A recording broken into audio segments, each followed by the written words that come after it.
The New Orleans Saints tight end room is the best it's ever been since the last time Jimmy Graham was in the building. And now, Jimmy Graham's back in the building. We got all that and a little bit of lagniappe for you on today's episode of Locked On Saints. You are Locked On Saints, your daily New Orleans Saints podcast. Part of the Locked On Podcast Network, your team every day.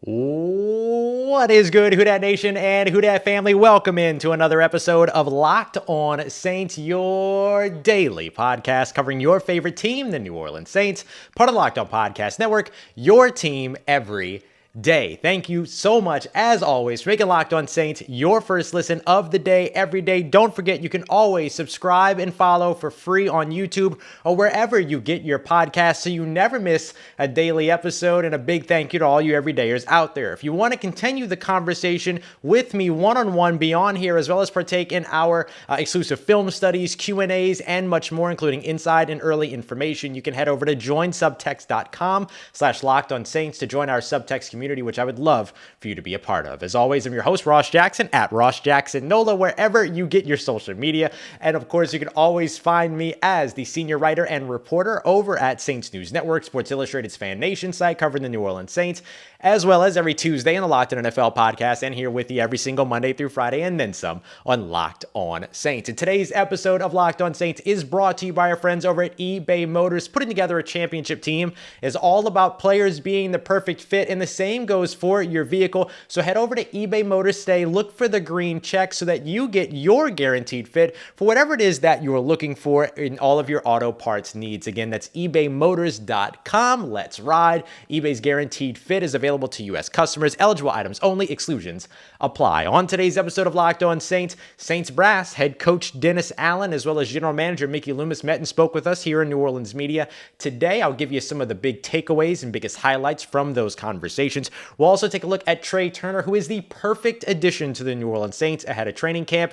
You just want to see them get one more guy just like that on the other side of the football. But first, welcome back, Jimmy Graham. Did you have on your off-season NFL New Orleans Saints bingo card that Jimmy Graham at 36 years old would be back in the city of New Orleans, not signing a one-day contract to retire where it all began, but no, signing a one-year deal with the hopes of being able to compete, earn a roster spot, and play again for the New Orleans Saints in the Cesar Superdome and beyond for the 2023 season? No, don't worry. Neither did I, and no one did outside of maybe Jimmy Graham.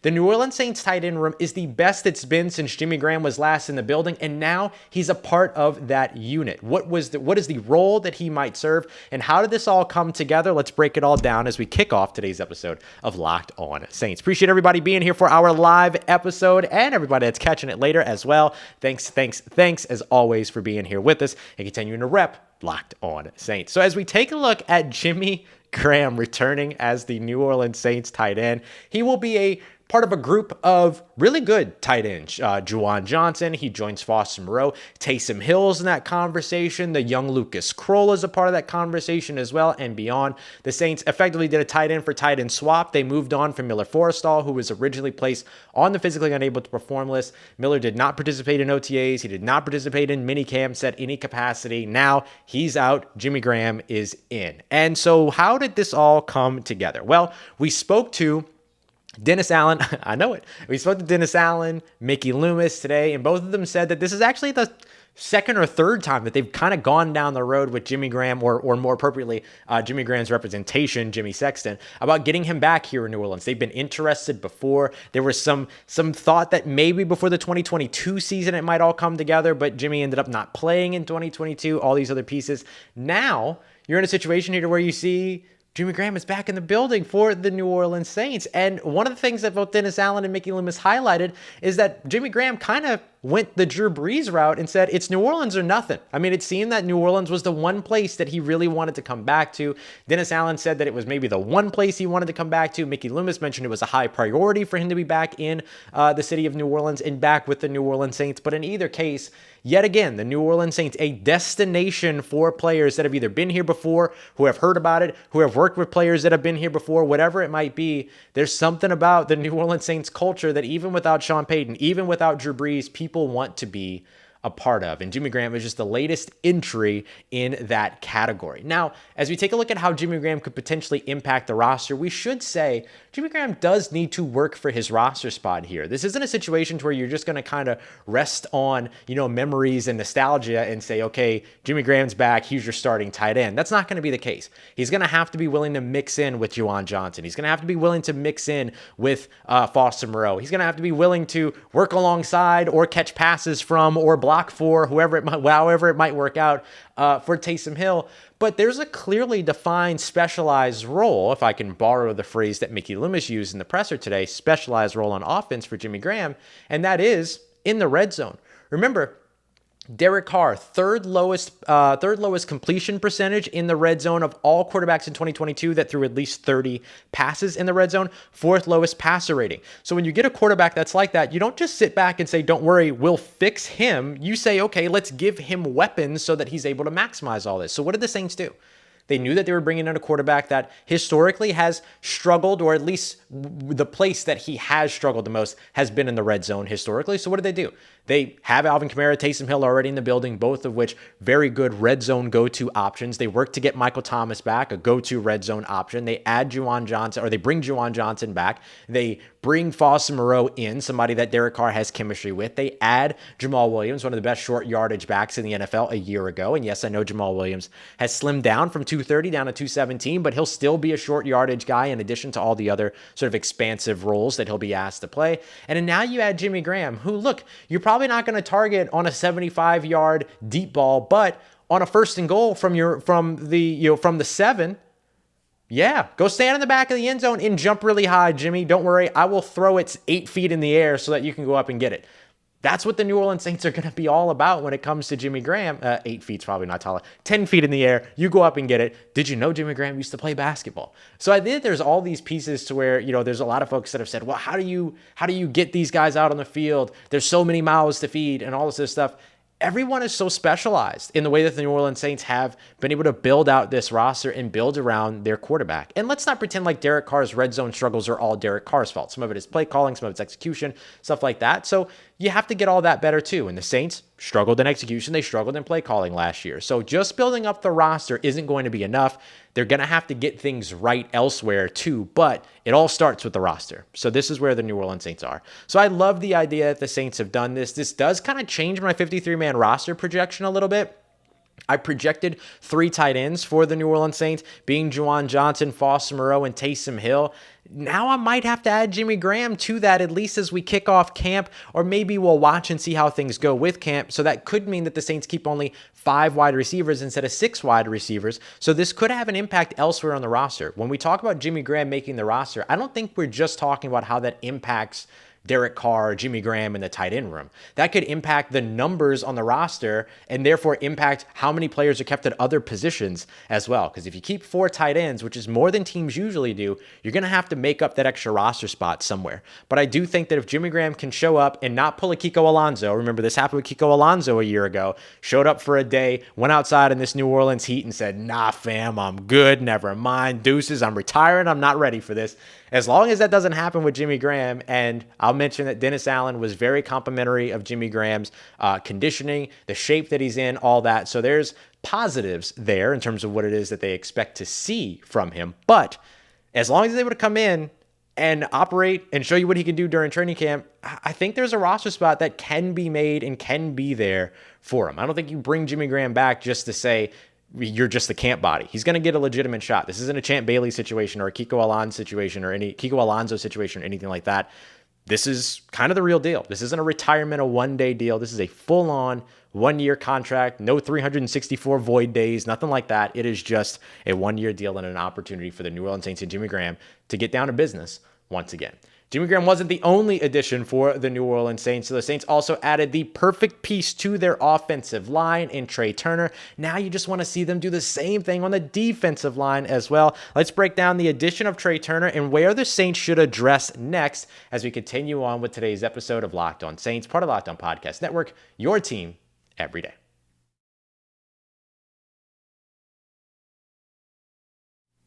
And today's episode of Locked On Saints is sponsored by BetterHelp Therapy Online. If you're somebody that's been thinking about trying out therapy but don't have the schedule for it, or maybe you feel like you don't have the funds for it, or you're worried about getting matched with the wrong therapist, everything like that, BetterHelp is perfect for you. It's far more affordable than traditional therapy. It's all done either via video chat, phone chat, or even text, so you can do it all from the comfort of your own home, on your lunch break, from work, whatever it might be. You don't have to deal with traffic, waiting rooms, anything like that. And it kind of releases the stigma a little bit because you're doing it all in the privacy of where you're most comfortable. And if you don't like the first therapist that you get after you fill out your questionnaire, because they'll do a questionnaire, then they'll pair you with a therapist they feel is a good fit for you. If it turns out that therapist is not a good fit for you, don't worry about it. It's free to change. So you can find all of this over at BetterHelp. Let therapy be your map so that you don't have to be lost anymore with BetterHelp. Visit BetterHelp.com/lockedon to get 10% off of your first month. That's BetterHelp, HELP.com/lockedon.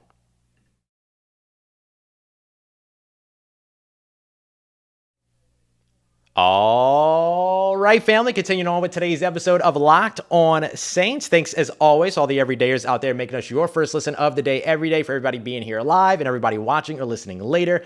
Really appreciate everybody for being here. Shout out to a very active chat that we got going on today. Sorry, I'm not able to keep up with it, but hey, we got a lot of information to go through. That's what we're focused on today. And our next thing that we're looking at here is Trai Turner, the New Orleans Saints bringing back the St. Aug high school player, the LSU Tiger. The Saints doing it again. They did it with Tyrann Mathieu, Jarvis Landry last year. Then they bring Jimmy Graham back this year. Now they bring Trai Turner back to the city of New Orleans. It's all about reunions here in New Orleans. The Saints didn't only bring in Trai Turner, they also added Max Garcia, a guy that's played all along the offensive interior, a lot of left guard experience, some pretty good right guard experience, and about a season where he played a handful or so of games at center. But for Trai Turner, he's a career guard. He's a multi-time Pro Bowler. He's somebody that has a ton of experience and that the New Orleans Saints are really familiar with. Why? Because he used to play for the Carolina Panthers. They had the game plan for him 2 times a season. He knows what the New Orleans Saints like to do on offense because he's watched it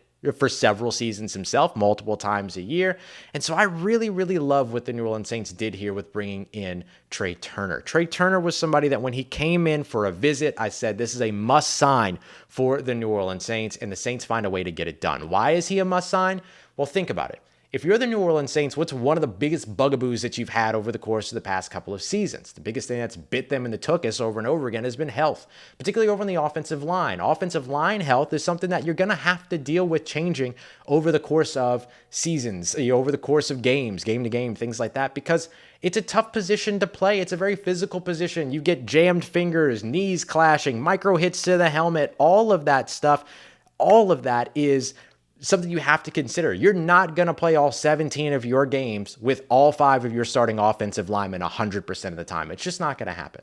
And so you have to have effectively starter quality players, or at least players with previous starting experience in your depth. And now the New Orleans Saints have not just one, but 2, because let's not forget James Hurst in this equation. And James Hurst is somebody that can play either tackle spot, either guard spot. Now you've got a guy like Trai Turner who can play either guard spot. You've got a rookie in Nick Saldiveri who the New Orleans Saints are super excited about that can play either guard spot and center. The New Orleans Saints might be able to get away with just keeping eight offensive linemen on their roster. They could go a step further and keep 9, which I do think is wise considering the number of injuries that happen at that position, especially here in New Orleans.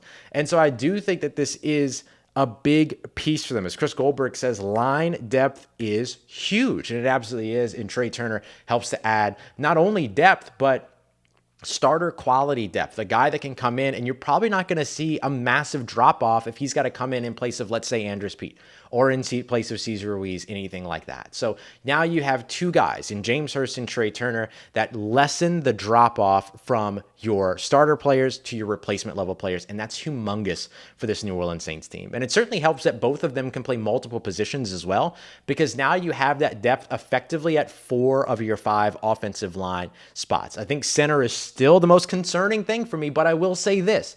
If the New Orleans Saints now experience an injury at center and they have to bounce Cesar Ruiz from right guard to center, you feel a lot better with Trai Turner going in at right guard. You feel a lot better with James Hurst going in at right guard if you need that to be the case. So having these veteran experienced players coming in to be the sort of depth replacement level players who are above usual replacement level player talent is huge for this New Orleans Saints team.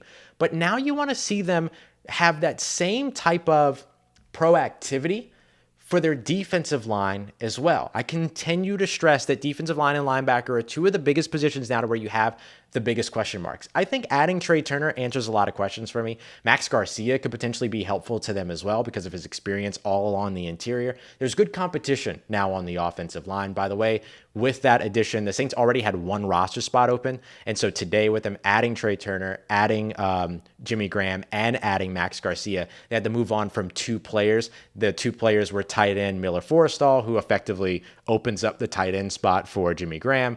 Not that the spots have to be 1-for-1, but then they also moved on from guard Koda Martin. So then you see the Saints bringing in 2 guards in place of that. So I love what the Saints did here. I like what they did on the offensive line. Now I just want to see them do it on the defensive line as well. Shelby Harris, I'll mention Yannick Ngakoue, but maybe you need to go a little bit less than that. But you can find players that are still out there and available on the market that would be able to bring you some replacement level play when it comes to either rotating in and out or just protecting yourself in case of injury, to have maybe some veterans on the practice squad, have some more veterans on the 53-man roster, all that. I think you're more likely to end up with any more veteran players that get added at either defensive end or defensive tackle, trying to swing them through and get them over to the practice squad. But I do think that there's a lot to that. And somebody beat me to the punch here, Charles Bowers did, that the Saints also did something really interesting. They brought in Leroy Glover to help during the training camp and preseason periods at defensive line. Now, we've seen this a couple times. The Saints did this with Frank Warren last year, as well as Jari Evans. Jari Evans, of course, now has stepped into what was formerly Zach Strief's role of assistant offensive line coach, alongside and working closely with Doug Moreau, who is the offensive line coach. So maybe we see that with Leroy Glover. It's really exciting. The New Orleans Saints continuously reinvesting in former players. They did it with a guy that they put on the roster today in Jimmy Graham, but they've also done it in the coaching room, which didn't used to be the case for New Orleans. You kind of had like Fred McAfee, and you had like a couple of other guys, maybe Fred Thomas a little bit, but you had a couple of guys that maybe, landed those spots, whether it be, or Sterling Moore is another good example, either with the staff or with the coaching staff. But now we're really starting to see the Saints reinvest into guys that help to grow their program. And I think that that's a wise choice. So I think that this is absolutely a good spot for the New Orleans Saints. General Manager Mickey Loomis telling us today that he's very confident about where this 90-man roster is. You just want to see, and he did say, one of the things that he did say, and I'm going to get to this a little bit more in just a moment, is that he did mention that there are a couple of spots where he would love to get players with NFL starting experience or NFL experience back into the fold. And so maybe that's adding another free agent, something like that, but didn't name the 2 positions. I'm going to give you my guess on who those 2 positions are coming up next year in just a moment. But I cannot highlight enough how much I love this Trai Turner signing. And now where I hope the New Orleans Saints will continue to make some additions over the course of the first couple of weeks when it comes to training camp, which kicks off tomorrow. I'm so excited about it. So let's get to the biggest notes and things you need to know heading into the first day of training camp from Dennis Allen, from Mickey Loomis, including where I think Mickey Loomis might be looking to add some of those veteran starters. We got that coming up for you as we continue on and wrap up today's episode of Locked On Saints, part of Locked On Podcast Network, your team every day.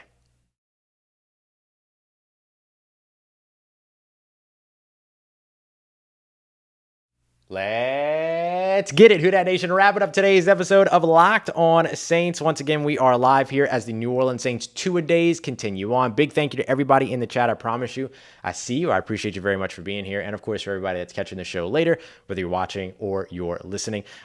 As we look now at the pressers where we got to speak with Dennis Allen and Mickey Loomis. It's been a little while since we've gotten to talk to these guys. And so it was great to be able to kind of catch up and kind of see where they are. I want to start off with some of the things. Well, not really. I was going to say, let's start off with the Dennis Allen stuff. Let's go to the Mickey Loomis stuff. But really, they talked about a lot of things that overlap. So let's just get to the big highlights. The first thing that you should know is that the New Orleans Saints do expect to have 100% attendance at tomorrow's first day of camp on Wednesday. Participating in some form or fashion is the phrase that Dennis Allen used. So what I think that means is that you might see some folks that are out there, and I'm going to use Dennis Allen's big key phrase from last year, in a ramp-up period, right? So a guy like Kendre Miller, who hasn't done anything yet so far, but passed his physical and is expected to be out there the first day of camp, maybe we don't see him getting the workload of a Jamal Williams or an Alvin Kamara. That's okay. As long as we watch that workload increase over the course of the weeks, all that, then they're in a good spot. We're watching teams all around the NFL that are dealing with holdouts right now. Zach Martin's holding out in Dallas. Saquon got his deal done, which is awesome. But, Nick Bosa or one of the Bosa brothers is holding out right now. You've got other players that are holding out right now. It doesn't matter. And the Saints have none of that, right? The Saints don't have any contract disputes, anything. There's probably an extension coming and on the way for Cam Jordan, but it doesn't seem like that's going to be something that's going to be a sticking point or a problem at all for New Orleans. So I think that all that's good, right? You're not going to see any of that stuff. So I think in terms of some form or fashion, using Dennis Allen's phrase there, I think that it really just comes down to the level of participation. You're going to have a lot of players that are going to be out there full go, full speed right away. And you're going to have some guys that are out there that haven't done anything yet in terms of OTAs, mini camps, mandatory or rookie or otherwise, that need a little bit of a ramp up and everything. And so because of that, I don't think there's anything really to worry about. If there's somebody that's missing tomorrow, then maybe that's something to be a little bit more like, okay, so what's going on? And certainly we'll ask about that kind of stuff if that happens. But for the most part, they expect everybody to be out there in some form or fashion. That's great news for guys like Trevor Penning, for guys like Cesar Ruiz, for guys like A.T. Perry, who is still technically on the NFI list. We don't know if he's passed his physical yet or anything like that, but everybody has come off of those NFI or PUP lists with the exception of Miller Forristall, who instead was waived. But if he was waived without an injury designation, then he probably passes physical. That's probably what happened. So I think that as we look at where the Saints are, we should expect to see 100% attendance tomorrow, but do expect some of the participation to vary quite a bit, and that's okay. The next thing that you'll want to look at when it comes to attendance at Wednesday's camp day is that Michael Thomas, as he's told us from the very beginning, and as we've continuously been told from the very beginning, is expected to be full speed, full go, 100% right off the top of camp. I don't know if you've seen the tweets, the X's, whatever we want to call them these days. I'm calling them tweets, y'all. I'm over it. Suck it, Elon. I'm calling them tweets. Deal with it. So when I look at like the social media accounts for New Orleans, they're doing things like, they've got Michael Thomas wearing the sunglasses and he's like, flexing and having fun and doing all this other stuff. Like, Michael Thomas is ready to go. Like, this dude's ready to go. I'm surprised. I'm honestly like, I don't know how they got Michael Thomas to stay and keep his, I saw a lot of hundreds jump up when I said suck it, Elon. That's hilarious. So there's a whole bunch of, things that I'm always kind of a little bit curious about, to where like they got Michael Thomas out there and he was, playing, not really going full speed, but he was running and catching a little bit with Derek Carr and Jake Haener and Jameis Winston. And I don't know how the New Orleans Saints got him to not go full go, because he wanted to go full go.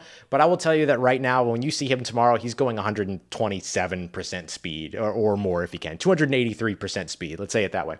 And so I do think that when we look at where Michael Thomas could potentially have his impact in 2023, it's clear that he's ready to have one. And it's clear that the New Orleans Saints know how they want to get it done. It's just, can he stay on the field? And all that starts on Wednesday. And no one wants to prove everyone wrong more than Michael Thomas himself. And that bodes well for all of them.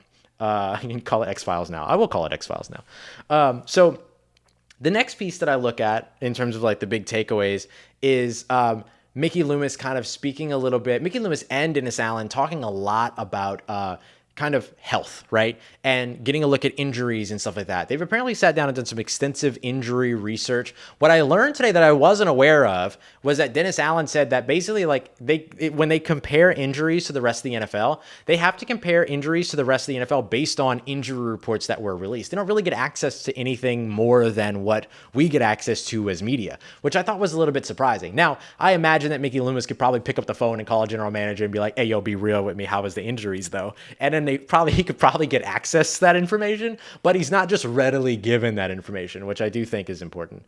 And so them comparing the injuries to the rest of the NFL, I think is a good move, but we have to remember that there were a lot of injuries last year that were just weird. You had 2 dislocated toes. You had a guy that ended up sitting out the rest of the season in Dwayne Washington with cluster headaches and migraines and all that kind of stuff. He had a lacerated kidney from Marshawn Lattimore that kept him out for ages. And so some of this stuff was just kind of uncontrollable. But when it came to the soft tissue injuries, which, we've had some conversations around like, what do we hope to see from the New Orleans Saints early on in the season? You want to see the soft tissue injuries continue to curve down. And it did a good job with that throughout the 2022 season. Can they continue that fortune in 2023? And then hopefully all the other bad luck injuries, the dislocated toes, the fractures, the impact injuries, the lacerated kidneys, the cluster headaches, hopefully all those things just kind of inherently subside a little bit when you don't have to deal with them anymore. So that's a big piece. And then finally, the last thing I want to highlight here is the big conversation that kind of took place around Alontae Taylor and Paulson Adebo. And it's really interesting when you hear Dennis Allen talk about position battles around this Saints team. He sees position battles at almost every position. And I don't think that he means for starting roles. I think that some of those are depth battles, like who's the next wide receiver behind Michael Thomas, Chris Olave, and Rashid Shaheed. Like, it's a depth battle more than anything else. Who's making the roster at offensive line behind the starting O-line? Those kinds of things. But when he highlighted Alontae Taylor and Paulson Adebo, there was something that he left out. And I think that a lot of people, when they talk about the conversation or the battle between Alontae Taylor and Paulson Adebo, a big kind of echoey thing that you hear a lot, or something that you hear echoed a lot, is, well, just play Alontae Taylor in the slot. And for Dennis Allen, like, he doesn't go that route. He goes, well, one of them's got to be able to step up and win that role on the outside. And then he went even further to say, I think that there are several players on the New Orleans Saints cornerbacks list or roster or in that cornerback room that could be starting corners in the NFL. And I tend to agree, because if you think about it, you inherently have 4, Marshawn Lattimore, Paulson Adebo, Alontae Taylor, Bradley Roby. But like Troy Pride Jr. has starting experience in the NFL, and he looked great during OTAs and minicamp. Isaac Yiadom has starting experience in the NFL, looked really good during training camp and minicamps, and others. And so I do think that Dennis Allen's spot on there. I think the secondary is the strongest position group that the New Orleans Saints have. That's if you combine cornerback and safety. If you try to compare corner and safety, that one's a little tough for me. I don't know which one's stronger, but together I think that it's one of the strongest position groups outside of maybe the tight end room now. I don't know. But I do think that this is a big opportunity for New Orleans when it comes to that battle opposite Marshawn Lattimore to really finally get an answer there if one of those guys wins. And what I've mentioned before that I'll mention again as we wrap up today, the Saints can't lose this battle as long as one of them, Alontae Taylor or Paulson Adebo, wins the battle. And what I mean by that is you don't want Alontae Taylor to be named the starter because Paulson Adebo loses the battle. You don't want Paulson Adebo to be named the starter because Alontae Taylor loses the battle. You want one of these guys to compete until one of them wins the battle. And I think that's going to be the thing that I'm so excited to look forward to for the next, 5-6 weeks over the course of training camps. The joint practices against the Chargers and the Texans are going to be pivotal for that battle as well. So many different pieces. So there's a whole bunch to keep an eye out on when it comes to this New Orleans Saints team. But those are some of the big highlights when it comes to Dennis Allen and Mickey Loomis's press conferences. We're wrapping up here. I'm about to record a whole new episode that will release tomorrow morning ahead of training camp. Starting off with, what does the addition of Jimmy Graham mean for Taysom Hill, and how actually Taysom Hill could potentially be freed up a little bit with this opportunity now that Jimmy Graham is in the building? Or is Taysom Hill now expendable and able to be traded? We're going to break all that down in tomorrow's episode of Locked On Saints. I lean a little bit further toward the former, but I'll tell you why. I'll tell you why in tomorrow morning's episode. I appreciate y'all as always for being here for another episode of Locked On Saints. For everybody here live, everybody here later, I love y'all. I'm so excited that we're finally here. Training camp getting underway. Starting off tomorrow when we do the live shows in the evening, come with questions because I'll use those questions to get everything together for the next morning show. So we're right back to 2-a-days and continuing on. But I appreciate you rocking with me all throughout the offseason and for being here as training camp gets underway. Appreciate y'all as always making Locked On Saints your first listen of the day every day, and of course for making a show a part of your day, part of your routine, for saying yes to me and the show. And as always, if you see me, say hi, and if you need anything else around your New Orleans Saints in between these episodes, make sure you follow me on all your favorite social media accounts at Ross Jackson NOLA. Hit me up, let me know how the family's doing, let me know how you're living, let me know how you're momming them, and trust you, that nation, I'll holla at you.